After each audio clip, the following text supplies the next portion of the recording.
Bonjour. Alors, vous connaissez certainement, comme plusieurs personnes, le verset dans Jean chapitre 3, verset 16. En effet, Dieu a tant aimé le monde qu'il a donné son Fils unique afin que quiconque croit en lui ne périsse pas, mais ait la vie éternelle. Alors aujourd'hui, on va parler de ce verset, comment il s'est concrétisé pour Pasteur Tanz, mon épouse. Bonjour. Bonjour. Et pour Irina, donc une des disciples de la maison. Bonjour Irina. Bonjour. Alors, on va commencer par Pasteur Tanzn.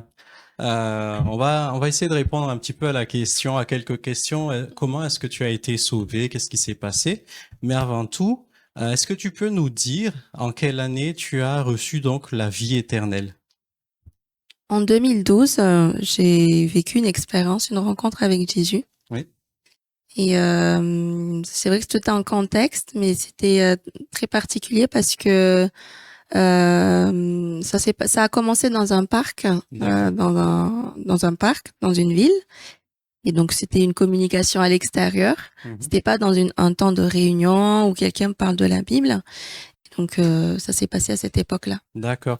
Donc en fait, tu as déjà entendu parler de Jésus avant? Comment tu en es arrivé là finalement? Est-ce que tu peux nous raconter un petit peu Oui. qu'est-ce qui t'a amené à cette rencontre dans ce parc finalement? Ça aurait pu être dans une église, mais Jésus a choisi de venir te visiter dans un parc. Oui, c'est ça. Alors, moi, j'ai grandi dans une famille, on va dire, chrétienne. On allait à l'église, faisait partie des pratiques. J'ai fait l'école de dimanche, j'ai appris la parole, peut-être même jusqu'à mes 16 ans. J'ai fait le parcours, on va dire, pour participer à la table du Seigneur, qu'on appelle ça la communion. Et donc, c'est comme ça que j'ai plus ou moins été au contact de la connaissance de Jésus, de la connaissance de Jésus.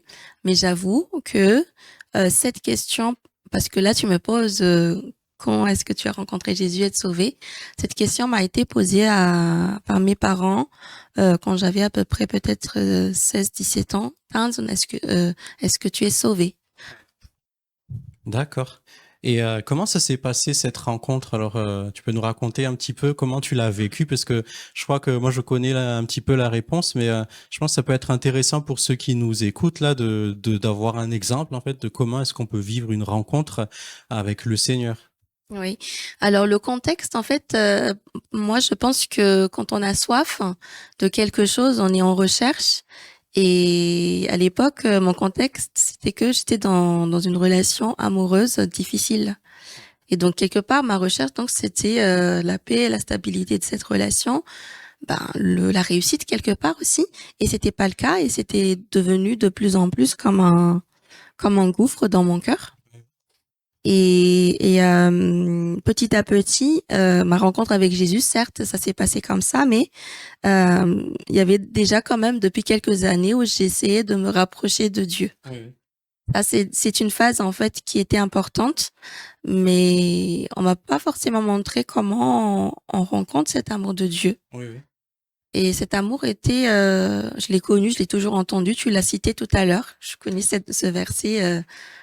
Je pense depuis que j'étais au collège, Hmm. mais je l'ai jamais expérimenté. D'accord. Et donc cette soif d'amour, à un moment donné, d'abord Dieu me rencontre en me montrant en fait ma vie. Mhm. Et donc la parole en fait que le Seigneur a démontré dedans, c'est que il connaît tout et il voit tout. Hmm. Et donc au travers de cette parole, il a montré en fait mon histoire, euh, et qui m'a permis donc de reconnaître que vraiment Dieu a posé sa main sur ma vie. Hmm. Parce que effectivement, dans cet écran de ma vie, en fait, le Donc, tu Seigneur, as eu comme une vision d'un écran voilà, qui a été posé devant toi et tu as vu comme défiler ta vie en fait. voilà. Oui. Et c'est comme si le temps s'est arrêté et le Seigneur me rend compte, je me suis pas attendue à ça. J'étais en train de courir dehors, en fait, Hmm. de faire du jogging. Et le Seigneur, je m'arrête et il y a ce temps-là et il me montre ma vie, mon histoire. Et c'est là d'abord que je vois comment Dieu a été miséricordieux envers moi. Hmm. Parce que dans cet écran, en fait, je voyais une histoire douloureuse qui s'est passée dans ma vie. Oui. En fait, à cette époque-là, en fait, c'est comme si Dieu me montrait que il m'a secouru de la mort. Oui. Parce que des années avant, 3 ans ou 4 ans avant, Avant cette rencontre, en fait, j'ai vécu en fait des conséquences de mes fautes, de mes péchés, je dirais. J'ai vécu un avortement en fait qui s'est mal passé. Oui, oui. Et donc j'avais vécu une hémorragie interne, mais au-delà de ça, même cette situation-là s'est mal déjà passée. Oui. Donc à cette époque, la mort était déjà en train de frapper sur ma vie, je dirais. Et dans cet écran, j'ai vu que c'est comme il y avait une protection du Seigneur. Mes parents, ils ont prié pour nous, parce que mes parents, ils croyaient déjà en Jésus. Mhm. Ils ont prié pour que nous, en tant qu'enfants, nous puissions être sauvés, mais on ne savait pas encore qu'est-ce que ça veut dire. Mhm. Et donc, c'est cette rencontre qui m'a permis de réaliser combien, en fait, Dieu m'a aimé, m'a épargné, alors que je ne méritais pas. Tout ça, c'était les conséquences, en fait, de mes actions, en fait. Oui. Oui.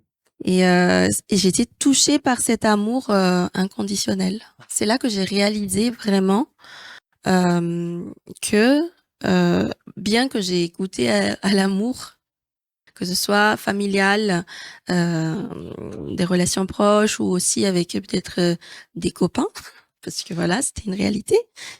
Là, j'ai réalisé en fait que là, j'avais plus besoin de démontrer quoi que ce soit parce que il me mettait devant un choix. Qu'est-ce que tu veux en fait? Oui. D'accord. Et c'est là que je suis rentrée et j'ai demandé pardon à Dieu pour ma vie en fait, et je voulais choisir d'accepter en fait Oui. son amour et de le suivre. D'accord, Voilà. tout à fait. C'est pas mal ce que tu racontes là parce que c'est ce que produit effectivement une vraie rencontre avec le Seigneur. Ça produit en fait dans une première étape comme une conviction de péché, on appelle ça. On va prendre un peu les termes techniques que produit le Saint-Esprit dans notre cœur, c'est-à-dire qu'on se rend compte qu'on est pécheur en fait. Mais ça, euh, peut-être que vous pouvez dire la même chose que moi. On nous l'a toujours rabâché en fait dans notre parcours, on va dire traditionnel de hérité de la famille chrétienne. C'est ce qu'on a appris par cœur que voilà, on est pécheur.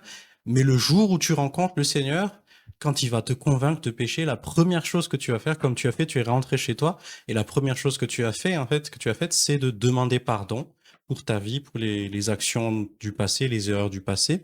Et en même temps, c'est pas non plus une condamnation puisque tu es en train de recevoir l'amour de Dieu, en fait, qui montre que malgré que tu méritais vraiment pas son amour, il t'a quand même aimé, il t'a quand même protégé et il t'a donné une chance, on va dire, de pouvoir demander pardon sincèrement, pas en mode récitation, mais sincèrement pour des vrais péchés que tu as vraiment commis et que dont tu es consciente et tu as ainsi reçu le salut, le pardon de tes péchés.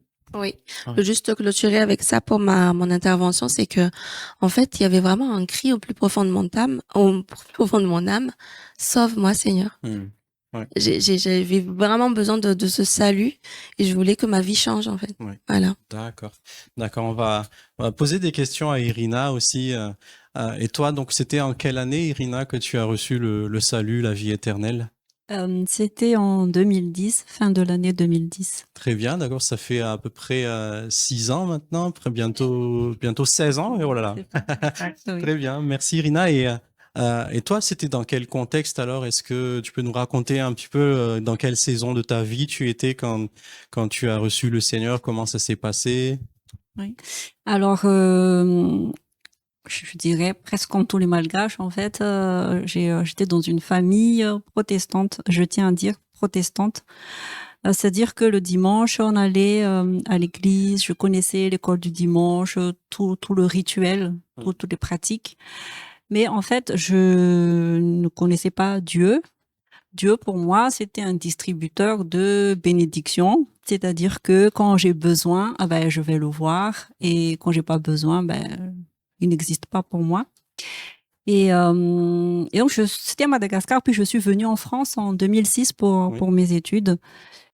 Et donc, c'est durant cette phase d'études, en fait, où voilà, je faisais un doctorat. Je préparais mon doctorat et c'était vraiment vers la fin où c'était très, très compliqué parce que je n'y arrivais plus. D'accord. Donc, c'était dans ce contexte-là. D'accord, dans le contexte de difficulté dans Oui. ta vie. Oui. Et d'une certaine manière, tu avais un petit peu besoin d'aide. Ça te dépassait. Il fallait quelqu'un qui te dépasse, en Oui, fait. c'est ça. Pour pouvoir. Tu cherchais une solution alors à ce Voilà, moment-là. c'est ça. D'accord. Et qu'est-ce qui s'est passé ensuite Comment tu en es arrivé à Ah, rechercher le Seigneur et être sauvé ensuite? oui, alors en fait, quand on essaye, on a toujours fonctionné de manière à ce qu'on fait les choses tout seul. Mm. Et à un moment donné, il faut reconnaître ses limites, en fait, parce qu'on peut pas. Il y a quelque chose où on essaye, on fait des efforts, on n'y arrive pas. Et j'y suis pas arrivée. Donc, je dis, mais mince, c'est quoi le problème? Mais vraiment, il y a un problème parce qu'on n'avance pas. Parce que le doctorat, il faut le terminer, il faut soutenir et tout ça. Et du coup, j'y arrivais pas. En fait, j'étais vraiment au bout, au bout. C'est vraiment au bout. Quand on dit au bout du rouleau, c'est vraiment au bout du rouleau. Donc, c'était comme ça. Et à cette époque, en fait, j'allais dans une église, comment c'était? Une réformée, oui, une église réformée protestante. Et en fait, le pasteur, il est évangélique, mais il est dans un cadre réformé. Et donc, de temps en temps, en fait, c'est des temps évangéliques et tout ça, vraiment. Oui, oui. Et après, quand il y avait deux sœurs en Christ, en fait, qui me suivaient un peu, et elles ont vu que j'étais vraiment mal, vraiment très, très mal. Elles avaient proposé une fois de venir prier chez moi, dans ma chambre d'étudiante, pour moi, pour m'aider, en fait. Et du coup, je pense que c'était vraiment pour me connecter à Jésus. Donc, elles étaient venues, je me souvenais, c'était un après-midi, elles étaient venues dans ma chambre, elles ont commencé à prier. Et c'est là, en fait, qu'il y avait la présence de Dieu. D'accord. Et vraiment la présence de Dieu parce que Dieu vient, il est lumière. Et quand la lumière vient, en fait, ben, les ténèbres sont, comment dire, sont pointées du doigt et les ténèbres s'enfuient, en fait. Et du coup, il y avait cette conviction de péché qui était venue dans mon cœur. Et je crois vraiment que c'est le Saint-Esprit qui m'a convaincu de tous ces péchés, d'impudicité Oui, qui oui. régnaient dans ma vie et qui fait que, ben, en fait, ça fait un blocage et tout. Et donc, en fait, je me suis repentie de tout cela et ça a D'accord. fait un changement dans ma vie après. D'accord. Voilà. Donc toi aussi, tu as vécu profondément cette conviction de Oui. péché qui vient du Saint-Esprit, qui vient de la présence de Dieu Oui. qui agit en fait. Donc toi, c'était dans ta chambre. Oui, c'est ça. Toi, c'était dans le parc. Donc Oui. au final, il y a aucune limite Non. finalement. Donc peut-être que quelqu'un, toi, t'es dans le métro là, t'es en train de scroller sur les réseaux sociaux. Tu peux recevoir Jésus maintenant. On va demander à Irina, qu'est-ce qu'il faudrait pour que quelqu'un reçoivent le salut pour son âme et la vie éternelle. Qu'est-ce qu'il faut faire pour recevoir Jésus?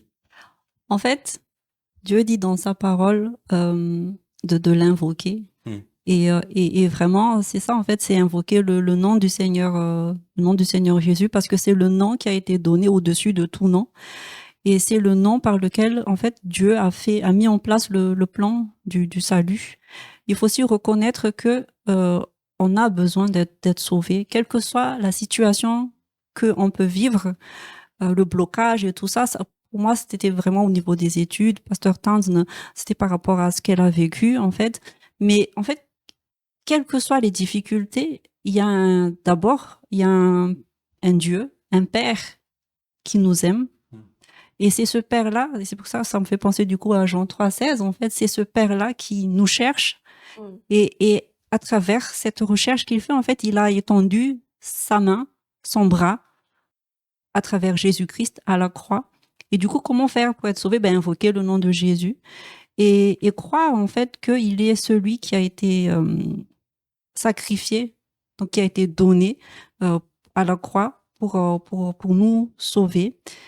Et dans Jean 1,12, il est écrit que celui qui accepte la lumière, donc qui accepte Jésus, en fait, il reçoit le privilège de devenir enfant de Dieu. Et donc, en fait, c'est accepter Jésus comme son sauveur, donc celui qui nous sauve et aussi comme notre Seigneur personnel. Et dans Romains 11 ou 10, je vais regarder vite fait. Tu veux parler de Romains 10 Oui, sur la foi? sur la confession, voilà, c'est ça. Donc c'est Romains 10, 9 à 10. Donc en fait, c'est confesser, déclarer de sa bouche en fait que Jésus est Seigneur et le croire dans notre cœur en fait que Dieu l'a ressuscité, alors on sera sauvé. Donc voilà comment on fait. En fait, c'est très simple, hein, c'est juste voilà, c'est croire dans son cœur, confesser de sa bouche et voilà, donc Jésus va faire le reste. Voilà. Amen. En tout cas, bravo à toi si tu fais cette confession. On peut peut-être donner un exemple sur la base de ce Romains 10, verset 9. Tout simplement, Seigneur, je reconnais avec ma bouche que tu es le Seigneur et je crois dans mon cœur que Dieu t'a ressuscité et je reçois le salut pour mon âme. Amen. Amen. Amen.